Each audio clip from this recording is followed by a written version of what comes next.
ഒന്ന് അമ്പരന്നു. പിന്നെ കൗതുക കാഴ്ച ഫോണുകളിൽ പകർത്തുന്ന തിരക്കിലായി എല്ലാവരും. ഇന്ത്യയിലെ ഏറ്റവും വലിപ്പമുള്ള തവളകളാണ് മഞ്ഞ തവളകൾ. ഇവയെ കേരളത്തിൽ അധികമൊന്നും കാണുന്നില്ല എങ്കിലും തമിഴ്നാട്ടിൽ ഇവ വ്യാപകമാണ്.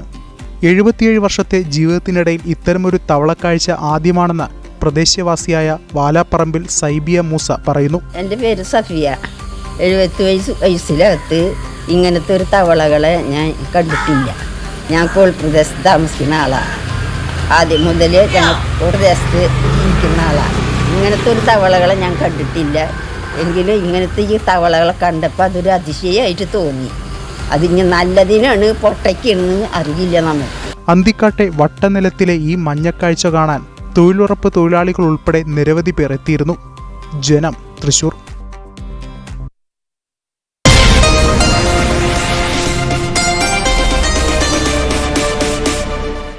നല്ലൊരു കരിയറാണ് ലക്ഷ്യമെങ്കിൽ അമേരിക്കൻ സ്റ്റാൻഡേർഡ്സിൽ ഐബിസിൽ പഠിക്കാം. രാജകുമാരി ഗോൾഡൻ ഡയമണ്ട്സ്. നിങ്ങൾക്കും രാജകുമാരി ആവണ്ടേ? രാജകുമാരി ഗോൾഡൻ ഡയമണ്ട്സ്. ഇനി ലോകം കാണട്ടെ നിങ്ങളുടെ സൗന്ദര്യം.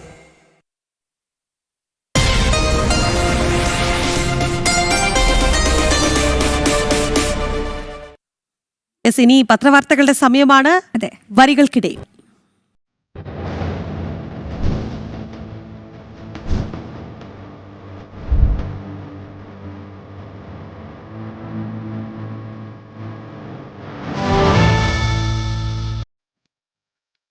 നമുക്കിനി ജന്മഭൂമിയിൽ നിന്ന് തുടങ്ങാം. അതെ, തീർച്ചയായും. ആദ്യ പ്രധാനപ്പെട്ട വാർത്ത എന്ന് പറയുന്നത് തീർച്ചയായും സലിം കുമാറിന് ആയിരങ്ങളുടെ അന്ത്യാഞ്ജലി.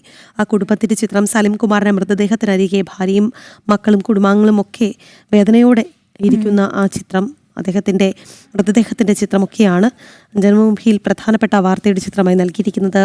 ഉജ്ജ്വലമായ അഭിനയ ജീവിതം എന്നാണ് പ്രധാനമന്ത്രി നരേന്ദ്രമോദി അനുശോചനം രേഖപ്പെടുത്തിയത്. തൻ്റെ അഭിനയ ജീവിതത്തിലൂടെ മലയാളികളുടെ മനസ്സിൽ തനതായ വ്യക്തിമുദ്ര പതിപ്പിച്ച കലാകാരനായിരുന്നു അദ്ദേഹം എന്ന് പ്രധാനമന്ത്രി അനുസ്മരിച്ചു. എന്തായാലും പ്രധാനപ്പെട്ട വാർത്ത അത് തന്നെയാണ്. ഇനി നമ്മൾ മറ്റ് പ്രധാനപ്പെട്ട വാർത്തകളിലേക്ക് വന്നു കഴിഞ്ഞാൽ, ജന്മഭൂമിയിൽ ആദ്യ പേജിൽ ഇടം പിടിച്ചിരിക്കുന്ന വാർത്ത, സംസ്ഥാനം പകർച്ചവ്യാധി ഭീതിയിൽ, ഷിഗല്ലയും അമീബിക് മസ്തിഷ്ക ജ്വരവും പടരുന്നു. മഴക്കാലമാണ്, പകർച്ചവ്യാധികളുടെ ഒരു സമയം കൂടിയാണ്. അതുകൊണ്ട് തന്നെ പകർച്ചവ്യാധി ഭീതിയിൽ വളരെ ജാഗ്രതയോടുകൂടി മുന്നോട്ട് പോകേണ്ടതുണ്ട്. വാർത്ത ഇങ്ങനെയാണ്: സംസ്ഥാനത്ത് ഷിഗല്ലയും അമീബിക് മസ്തിഷ്ക ജ്വരവും പടരുന്നു. 126 പേർക്ക് ഷിഗല്ല സ്ഥിരീകരിച്ചു എന്ന് ആരോഗ്യമന്ത്രി. ഉത്തര കേരളത്തിൽ അതിവേഗ പകർച്ചവ്യാധി വ്യാപനം. കോഴിക്കോട് ഷിഗല്ല സ്ഥിരീകരിച്ചത് 3 കുട്ടികളിലാണ്. തലക്കുളത്തൂരിലെ 4 വയസ്സുകാരി നിള മരിച്ചു. സംസ്ഥാനത്ത് 6 മാസത്തിൽ അമീബിക് മസ്തിഷ്ക ജ്വരം ബാധിച്ച് മരിച്ചത് 32 പേരാണ്. കഴിഞ്ഞ ദിവസങ്ങളിൽ വെസ്റ്റ് നൈൽ പനിയും ഇൻഫ്ലുവൻസയും ബാധിച്ച് ഓരോ മരണവും റിപ്പോർട്ട് ചെയ്യപ്പെട്ടിട്ടുണ്ട്. അതായത് ഈ മഴക്കാലം, മഴ ഇങ്ങനെ തകർത്ത് പെയ്യുന്നതോടുകൂടി ഈ പകർച്ചവ്യാധികളുടെ ഒരു ആധിക്യവും അല്ലെങ്കിൽ ആഘാതവും ഏറി വരുന്നു എന്നുള്ളത് തന്നെയാണ്. ഇനി ഉൾപേജുകളിലേക്ക് പോയി കഴിഞ്ഞാൽ തീർച്ചയായും ഈ എഡിറ്റോറിയൽ പേജ് അടക്കം ചൂണ്ടിക്കാട്ടുന്നത് സലിം കുമാർ തന്നെയാണ്. ചിരിയുടെ രാജാവ്, കണ്ണു നനയിച്ച പ്രതിഭ. എന്തായാലും അദ്ദേഹത്തിൻ്റെ വിയോഗ വാർത്തയുമായി ബന്ധപ്പെട്ടിട്ടുള്ള ഒരുപാട് സൈഡ് വാർത്തകളുണ്ട്. ഒപ്പം തന്നെ ഇനി പൊതുവാർത്താ പേജിലേക്ക് പോയി കഴിഞ്ഞാൽ, പ്രിയ നടന് നല്ല മനുഷ്യന് വിട, അവസാന നാളുകളിൽ കരുത്തായത് അമ്മയുടെ അനുഗ്രഹം. സലിം കുമാർ മാതാ അമൃതാനന്ദമയി ദേവിയെ ഹാരാർപ്പണം ചെയ്യുന്ന ഒരു ഫയൽ ചിത്രം അതോടൊപ്പം നൽകിയിട്ടുണ്ട്. ഇന്നലെ സലിം കുമാറിൻ്റെ വിയോഗവുമായി ബന്ധപ്പെട്ട് മാധ്യമങ്ങളെല്ലാം വാർത്ത നൽകുമ്പോൾ അശ്വതി പ്രധാനമായും ചൂണ്ടിക്കാട്ടിയ ഒരു കാര്യമുണ്ട്. അദ്ദേഹം ഈ മതവിശ്വാസത്തിന് എതിരാണ് എന്ന തരത്തിൽ, അതിന് ഒരു നേരെ വിപരീതമായിട്ടുള്ള ഒരു ചിത്രമാണ് ഇത്. അതായത് സലിം കുമാർ മാതാ അമൃതാനന്ദമയി ദേവിയെ ഹാരാർപ്പണം ചെയ്യുന്ന ആ ചിത്രം അല്ലേ, അതായത് അദ്ദേഹം മാതാ അമൃതാനന്ദമയി ഭക്തനായിരുന്നു എന്ന് ഒറ്റ നോട്ടത്തിൽ പറയുന്ന ചിത്രമാണ് അത്. നിഖിൽ കെയുടെ റിപ്പോർട്ടാണ് അത്. അതായത് അദ്ദേഹത്തിൻ്റെ ഒരു വാക്കിനെ, അദ്ദേഹത്തിൻ്റെ ഒരു ഒപ്പീനിയനെ കോട്ട് ചെയ്തിട്ടുണ്ട് ഈ വാർത്തയിൽ. എൻ്റെ ഡീസൽ തീരുമ്പോഴാണ് അമൃതാനന്ദമയി അമ്മയെ ഓരോ പ്രാവശ്യവും കാണാൻ വരുന്നത്. ഡീസൽ അടിച്ചിട്ട് ഞാൻ പോകും. മാനസിക വ്യഥ അനുഭവിക്കുന്ന സമയങ്ങളിൽ അമ്മ എവിടെയാണെങ്കിലും ഞാൻ കാണാൻ ചെല്ലും. തിരിച്ചു പോകുന്നത് നിറഞ്ഞ മനസ്സോടും സന്തോഷത്തോടും കൂടിയായിരിക്കും എന്നുള്ളതായിരുന്നു അദ്ദേഹത്തിൻ്റെ വാക്കുകൾ. അത് തന്നെയാണ് ആ വാർത്തയിൽ ഉടനീളം പറഞ്ഞിരിക്കുന്നത്. ഒപ്പം തന്നെ അദ്ദേഹത്തിൻ്റെ വിയോഗത്തെ അനുസ്മരിച്ചിട്ടുള്ള പലരുടെയും അഭിപ്രായങ്ങൾ, അനുസ്മരണ കുറിപ്പുകളൊക്കെ തന്നെ ഈ വാർത്തയിൽ ഇടം പിടിച്ചിട്ടുണ്ട്. മലയാള സിനിമയ്ക്ക് തീരാനഷ്ടം ഗവർണർ. ചിരിക്ക് പുതിയ സ്ക്രിപ്റ്റ് എഴുതിയ പ്രതിഭ എന്നാണ് സുരേഷ് ഗോപി അനുസ്മരിച്ചത്. ഒപ്പം തന്നെ സലിം കുമാർ കരയിക്കുന്നുവെന്ന് മമ്മൂട്ടിയും പൗരബോധമുള്ള നടനെന്ന് മോഹൻലാലും അനുസ്മരിച്ചു. നഷ്ടമായത് കൂടെ പിറപ്പിനെ എന്നാണ് മുഖ്യമന്ത്രി പറഞ്ഞത്. എന്തായാലും കർഷകൻ എന്ന വിളിപ്പേരിൽ അഭിമാനിച്ച സലിം കുമാറിനെ കുറിച്ചും ഒരു പ്രത്യേക കുറിപ്പ് ആ വാർത്തയിൽ ചൂണ്ടിക്കാട്ടിയിട്ടുണ്ട്. ഇനി മറ്റു ചില വാർത്തകളിലേക്ക് വന്നു കഴിഞ്ഞാൽ, ട്രോളിംഗ് നിരോധനം നാളെ അർദ്ധരാത്രി മുതൽ ബോട്ടുകൾ കരയിലേക്ക് എന്നുള്ളതാണ്. മഴക്കാലമാണ്, അല്ലെങ്കിൽ മത്സ്യബന്ധനത്തിനൊക്കെ വിലക്കുള്ള സമയമാണ്. ചില വീട്ടമ്മമാരൊക്കെ പറയുന്നുണ്ട് നല്ല മീൻ കഴിച്ചിട്ട് എത്ര നാളായി എന്നുള്ളത്. അത് ആ വാക്കുകളൊക്കെ എന്തായാലും ആ വാക്കുകളൊക്കെ ഞാൻ ഈ വാർത്ത വായിക്കുമ്പോൾ ഓർത്തു പോവുകയാണ്. എന്തായാലും ട്രോളിംഗ് നിരോധനം കൂടി വരുമ്പോൾ കാര്യങ്ങൾ മത്സ്യബന്ധന തൊഴിലാളികളെ സംബന്ധിച്ചിടത്തോളം അവരുടെയും ഉപജീവന മാർഗമാണ്. എന്തായാലും പിന്നീട് കാര്യങ്ങളൊക്കെ കുറിച്ച് അതെ കടുക്കും എന്നുള്ളതാണ്. ട്രോളിംഗ് നിരോധനം നാളെ അർദ്ധരാത്രി മുതൽ പ്രാബല്യത്തിൽ വരാനിരിക്കെ തീരദേശ ജില്ലകളിലെ ഭൂരിഭാഗം ബോട്ടുകളും കരയ്ക്കണഞ്ഞു. 52 ദിവസത്തെ ട്രോളിംഗ് നിരോധനം നാളെ മുതൽ ജൂലൈ 31 അർദ്ധരാത്രി വരെയാണ്. എന്തായാലും ഈ മുമ്പേ തുടങ്ങി പല തരം ദുരിതം എന്നുള്ളത് കൂടി അവർ ഈ വാർത്തയിൽ ചൂണ്ടിക്കാട്ടിയിട്ടുണ്ട്. ഒപ്പം തന്നെ ഇനി ജി സുധാകരൻ്റെ ഒരു വാക്കിനെ, അദ്ദേഹത്തിൻ്റെ വാക്യത്തെ കോട്ട് ചെയ്തുകൊണ്ടുള്ള മറ്റൊരു വാർത്തയുണ്ട്. നിയമസഭയിൽ പിണറായി വിജയൻ നനഞ്ഞ കോഴിയുടെ അവസ്ഥയിലെന്നാണ് ജി സുധാകരൻ പറഞ്ഞിരിക്കുന്നത്. പാർട്ടിക്ക് അദ്ദേഹത്തിന്റെ അനുഭവം അത്തരത്തിലുള്ളതായിരുന്നല്ലോ, കൂടിയ അനുഭവമായിരുന്നു. അതുകൊണ്ട് തന്നെ അദ്ദേഹത്തിന്റെ വാക്കുകൾക്കും അല്പം മൂർച്ചയേറും. പാർട്ടിക്ക് സമൂഹത്തിലുള്ള വിശ്വാസ്യത പൂർണ്ണമായും നഷ്ടപ്പെട്ടു. അടുത്ത കാലത്തൊന്നും CPM നന്നാകാൻ പോകുന്നില്ല എന്നാണ് അദ്ദേഹത്തിന്റെ അനുഭവത്തിന്റെ വെളിച്ചത്തിൽ അദ്ദേഹം പറയുന്നത്. പ്രതിപക്ഷ നേതാവ് മുഴുവൻ ജനതയ്ക്ക് മനസ്സിലായത് CPM ഇനി ഇപ്പോഴൊന്നും നന്നാകില്ല എന്നുള്ളത്. അതെ, പിണറായി വിജയനും CPM സംസ്ഥാന നേതൃത്വത്തിനുമെതിരെ കടുത്ത വിമർശനമാണ് അമ്പലപ്പുഴ MLAയും മുൻ CPM നേതാവുമായ ജി സുധാകരൻ ഉന്നയിച്ചിരിക്കുന്നത്. നിയമസഭയിൽ പിണറായി വിജയൻ വെള്ളത്തിൽ വീണ നനഞ്ഞ കോഴിയുടെ അവസ്ഥയിലാണ് എന്ന് അദ്ദേഹം പറയുന്നുണ്ട്. അമ്പലപ്പുഴ MLA ഓഫീസ് ഉദ്ഘാടന വേളയിൽ സംസാരിക്കുകയായിരുന്നു അദ്ദേഹം. സഭയിൽ പ്രതിപക്ഷ നേതാവ് നനഞ്ഞ കോഴിയെ പോലെയാണ്, എഴുന്നേറ്റ് നിന്ന് ശക്തമായി മറുപടി പറയാൻ സഭയിൽ ആരുമില്ല. ധനമന്ത്രി KN ബാലഗോപാലിന് സഭയിൽ ഇപ്പോൾ മിണ്ടാട്ടമില്ല എന്നുള്ളത് കൂടി അദ്ദേഹം ചൂണ്ടിക്കാട്ടിയിട്ടുണ്ട്. എന്തായാലും ഈ CMRL കേസിലൊക്കെ, മാസപ്പടി കേസിലൊക്കെ ആ ഒരു വിഷയം, സ്വർണ്ണ കവർച്ചയൊക്കെ നിയമസഭയിൽ അവതരിപ്പിച്ചത് BJP ആണ്. അതായത് യഥാർത്ഥ പ്രതിപക്ഷമായി BJP മാറുന്ന ഒരു കാഴ്ച നമ്മൾ കണ്ടു. എങ്ങനെയാണ് LDF പ്രതിരോധിക്കേണ്ടിയിരുന്നത് അല്ലേ? ഭരണപക്ഷത്തിനെതിരെ അവർ എങ്ങനെയാണ് നട്ടൽ നിവർത്തി നിന്ന് അഭിപ്രായം പറയേണ്ടിയിരുന്നത്. പക്ഷെ അവിടെയെല്ലാം അവർക്ക് അവരെ തന്നെ സംരക്ഷിച്ച് പോരാൻ സാധിക്കുന്നില്ല. അപ്പോൾ പിന്നെ എന്ത് പ്രതിപക്ഷം? അങ്ങനെ ഒരുപാട് വാർത്തകൾ ജന്മഭൂമിയിൽ ഇടം പിടിച്ചിട്ടുണ്ട്. സ്പോർട്സ് പേജ് സമ്പന്നമാണ്, സാധ്യതയിൽ മുന്നിലുള്ള സ്പെയിൻ ഫ്രാൻസ് എന്ന വാർത്ത നൽകിയിട്ടുണ്ട്. ഒപ്പം തന്നെ ഒരുപാട് വാർത്തകൾ വരുന്നുണ്ട്. ഇതൊക്കെയാണ് ജന്മഭൂമിയിലെ പ്രധാനപ്പെട്ട വാർത്ത. ശരി, നമുക്കിനി കേരള കൗമുദി പരിശോധിച്ചാലോ? യെസ്, തീർച്ചയായും. കേരള കൗമുദിയിൽ നിത്യതയിൽ ഈ നിറചിരി, അച്ഛനുറങ്ങാത്ത വീട്, അതായത് ലോഫിംഗ് വില്ലയെ പറ്റിയാണ് പറയുന്നത്. ഈ സലീം കുമാർ എന്ന് പറയുന്നത് നടന്നതിലുപരി ഒരു നല്ലൊരു കുടുംബനാഥൻ കൂടിയാണ്. എപ്പോഴും മക്കളോടൊപ്പം സമയം സ്പെൻഡ് ചെയ്യുന്ന, ഭാര്യയോടൊപ്പം സ്പെൻഡ് ചെയ്യുന്ന. ഞാൻ ഇപ്പോഴും കഴിഞ്ഞ ദിവസം ഇങ്ങനെ ഇൻസ്റ്റാഗ്രാം സ്ക്രോൾ ചെയ്തപ്പോൾ ഒരു വീഡിയോ കണ്ടു. അതായത് എൻ്റെ ഒരു കരള് പോയി, പക്ഷെ ഒരു കരള് പോയാലും കുഴപ്പമില്ല, എനിക്ക് പകരം സുനിതയുണ്ടല്ലോ, അദ്ദേഹത്തിൻ്റെ പ്രിയ പത്നിയാണ് പറയുന്നത്.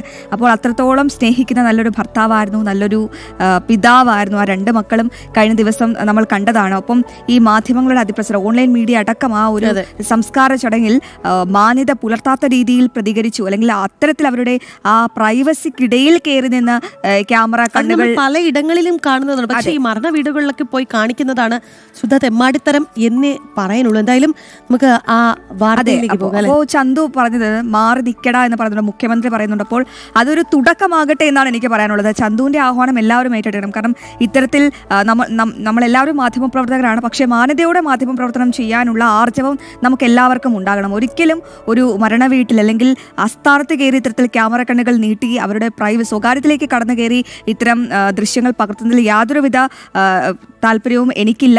ഒരുപാട് അങ്ങനെ സത്യസന്ധമായി പ്രവർത്തിക്കുന്ന മാധ്യമപ്രവർത്തകരുമുണ്ട്. എനിക്കൊന്നും ഈ ഓൺലൈൻ മീഡിയകളാണ് അത്തരത്തിൽ വലിയ രീതിയിൽ ഇതിപ്പോൾ ഉൾക്കൊള്ളുന്നത്. എന്തായാലും ഇനി അതുമായി ബന്ധപ്പെട്ട ഒരു നിലവിളക്കും ചന്ദ്രത്തിരി മാത്രം.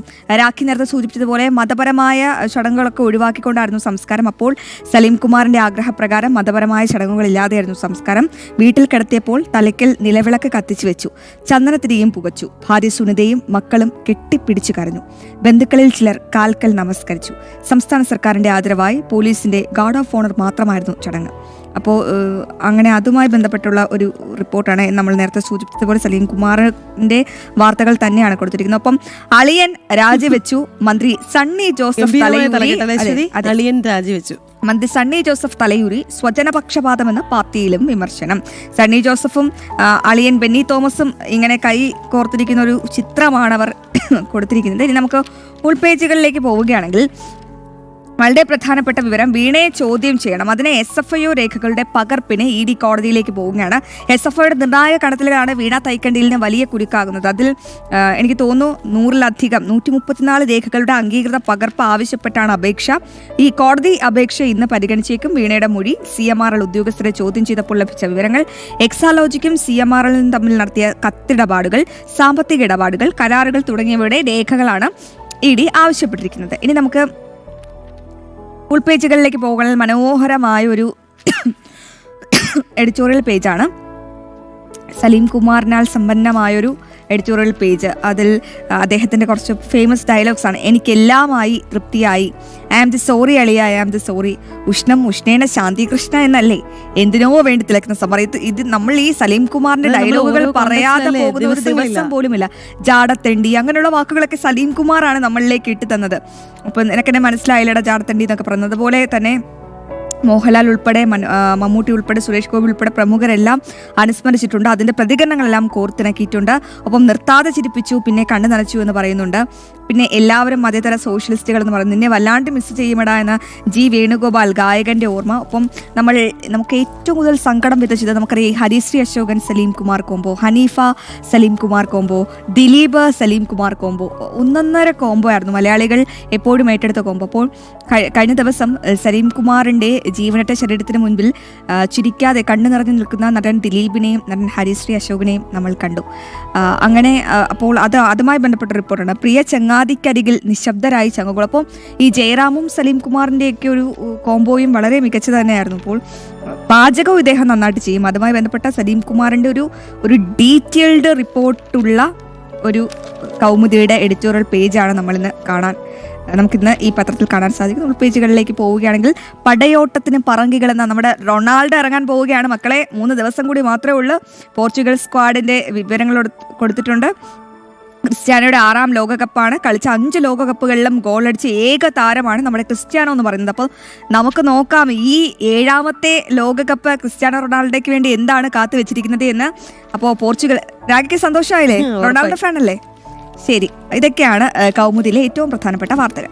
യെസ്, എന്നാലും നമുക്ക് സമയപരിമിതി ഉള്ളത് കൊണ്ട് നമ്മുടെ ഇന്നത്തെ പത്രവിശേഷങ്ങൾ ഇവിടെ വെച്ച് നിർത്താം അല്ലേ? Okay, yes. എന്തായാലും നമുക്കിനി ചില കുടുംബ വിശേഷങ്ങൾ കൂടിയുണ്ട് അശ്വതി. അല്ലേ, ഇന്ന് ഒരുപാട് പേരുടെയാണോ? 1-2 പേരുടെ പിറന്നാൾ വിശേഷം. നല്ല മധുരമുള്ള ദിവസമാണ്. അപ്പോ നമ്മുടെ ക്യാമറ അസിസ്റ്റന്റ്, അതെ, നമ്മുടെ ക്യാമറ അസിസ്റ്റന്റ്, നമ്മുടെ സാരഥി, വിളിച്ചാൽ വിളിപ്പുറത്തെത്തുന്ന നമ്മുടെ സ്വന്തം സുനിലേട്ടന്റെ പിറന്നാളാണ് ഇന്ന്. അപ്പോ ഹാപ്പിയസ്റ്റ് ബർത്ത്ഡേ സുനിലേട്ട. അതെ, ഹാപ്പി ബർത്ത്ഡേ. എന്തായാലും നല്ലൊരു വർഷമായിരിക്കട്ടെ ഈ വർഷം. എന്തായാലും ആ ചിരിച്ച മുഖം, ആ ചിത്രത്തിൽ കാണുന്നത് പോലെ എപ്പോഴും ചിരിച്ച മുഖവുമായി നമുക്ക് എപ്പോഴും വിളിപ്പുറത്ത് ഉണ്ടാകും സുനിലേട്ടൻ. എന്തായാലും ആത്മാർത്ഥതയോടെ പ്രവർത്തിക്കുന്ന ഒരാൾ കൂടിയാണ് കേട്ടോ സുനിൽ എന്ന് പറയുന്നത്. അതും കൂടി പ്രേക്ഷകരിലേക്ക് അടുത്തിട്ട് നമ്മൾ പലപ്പോഴും ഈ അണിയറ പ്രവർത്തകരെ കാണാറില്ല, പക്ഷെ അതിലൊരു പ്രധാനപ്പെട്ട അണിയറ പ്രവർത്തകനാണ് ഈ സുനിലേട്ടൻ എന്ന് പറയുന്നത്. അദ്ദേഹം ഒരു ദിവസം ഒന്ന് പണി മുടക്കാൻ ഞങ്ങളൊന്ന് ഓഫീസിൽ എത്തത്തില്ല കേട്ടോ. അപ്പം സാരഥിയാണ്, ക്യാമറ അസിസ്റ്റന്റ് ആണ്, അങ്ങനെ ഒരു സകലകലാ വല്ലഭനാണ്. എന്തായാലും എല്ലാവിധ ആശംസകളും നേരുകയാണ് അല്ലേ. ഈ വർഷം അടിപൊളി വർഷമാകട്ടെ. അതെ, കഴിഞ്ഞിട്ടില്ല. ഇനി നമ്മുടെ ഏറ്റവും പ്രിയപ്പെട്ട ഒരുപക്ഷെ പ്രേക്ഷകരിലേക്ക് ഈ ശബ്ദം എത്താൻ കാരണക്കാരനായ നമ്മുടെ സൗണ്ട് എഞ്ചിനീയർ ധനുഷ് ചന്ദ്രന്റെ പിറന്നാളാണ്. ധനുഷേ വെറും ഒരു സൗണ്ട് എഞ്ചിനീയർ ഒന്നുമല്ല, ഒരു ഒന്നാന്തര സംവിധായകൻ കൂടിയാണ്. അപ്പോൾ എനിക്ക് തോന്നുന്നു ഈ അടുത്തിടെയാണ്, പുതിയ കുടുംബാംഗമാണ്, അടുത്തിടെയാണ് ഞങ്ങളുടെ കുടുംബത്തിലേക്ക് ജോയിൻ ചെയ്തത്. അപ്പം ധനുഷ് ചന്ദ്രൻ PCR ഇരുന്ന് ഇതൊക്കെ കേൾക്കുന്നുണ്ട്. എനിക്ക് തോന്നുന്നു ധനുഷിന്റെ പിറന്നാളിന്റെ മ്യൂസിക്കും ധനുഷ് തന്നെയാണ് അവിടുന്ന്. ഉറപ്പായും. അപ്പോൾ ധനുഷിന് എല്ലാവിധ ആശംസകളും നേരുകയാണ്. നല്ല ആരോഗ്യത്തോടുകൂടി സന്തോഷത്തോടുകൂടിയൊക്കെ ധനുഷ് ഇരിക്കട്ടെ അല്ലേ. ചെറുപ്പക്കാരനാണ്, അപ്പോൾ ഒരുപാട് സ്വപ്നങ്ങളുള്ള ഒരു കുട്ടി കൂടിയാണ്. അപ്പോൾ ധനുഷിന്റെ എല്ലാ സ്വപ്നങ്ങളും പൂവണിയട്ടെ. ഒരു സിനിമയൊക്കെ ചെയ്യുന്നുണ്ടെങ്കിൽ ഞങ്ങളെയൊക്കെ ഒന്ന് പരിഗണിക്കാം. യെസ്, എന്തായാലും ഇത് കഴിയുമ്പോൾ ധനുഷിന്റെ വലിയൊരു ചെലവുണ്ടാകുമെന്ന് പ്രതീക്ഷിക്കുന്നില്ല അശ്വതി? ശരി, യെസ്, എന്തായാലും ഹാപ്പി ബർത്ത്ഡേ ധനുഷ് ചന്ദ്രൻ. അങ്ങനെ വിശേഷങ്ങളൊക്കെ തീർന്നു. നമ്മുടെ പുത്തൻപുരയുടെ സമയം ഇവിടെ അവസാനിക്കുകയാണ്. ഈ ചൂടുള്ള വാർത്തകളുമായി ലൈവ് റിപ്പോർട്ട്സിന്റെ സമയമാണ്. ആരാ എത്തുന്നേ? പ്രേക്ഷകരുടെ പ്രിയപ്പെട്ട വാർത്താ അവതാരകൻ നാരായണൻ എത്തും പ്രേക്ഷകർക്ക് മുന്നിൽ. എന്തായാലും പ്രേക്ഷകർ ജനം ടി വിയിൽ തന്നെ തുടരുക. എന്നാലും നമുക്ക് ഇവിടെ അവസാനിപ്പിക്കാം അല്ലേ? ശരി, നമസ്തേ.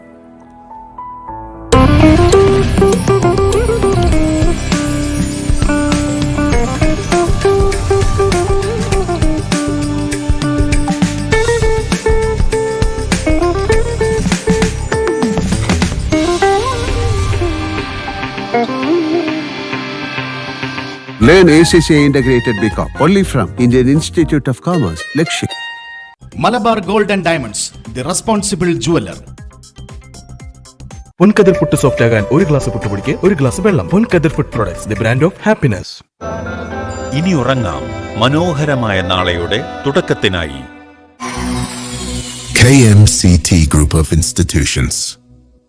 HUID 916 സ്വർണ്ണാഭരണങ്ങൾക്ക് ഏറ്റവും കുറഞ്ഞ പണിക്കൂലി. Boby Chemmanur international jewellers. Lice kit ഉപയോഗിച്ച് ക്ലാസ്സിൽ വരാൻ പ്രത്യേക ശ്രദ്ധിക്കണം. ലൈസ് കിറ്റ് ലൈസ് റിമൂവർ പെയിൻ ശല്യത്തിൽ നിന്നും ഉടനടി ആശ്വാസം. യൂണിയസ് academy for hotel management and aviation, a direct association of Uday Samudra group. Regal Jewellers, ഒരു മാറ്റം, അത് നല്ലതല്ലേ? ക്ഷേത്രങ്ങളിലൂടെ ഒരു തീർത്ഥയാത്ര, പുണ്യം ദർശനം, സംഗീതാർച്ചനയായി ഭജനാമൃതം.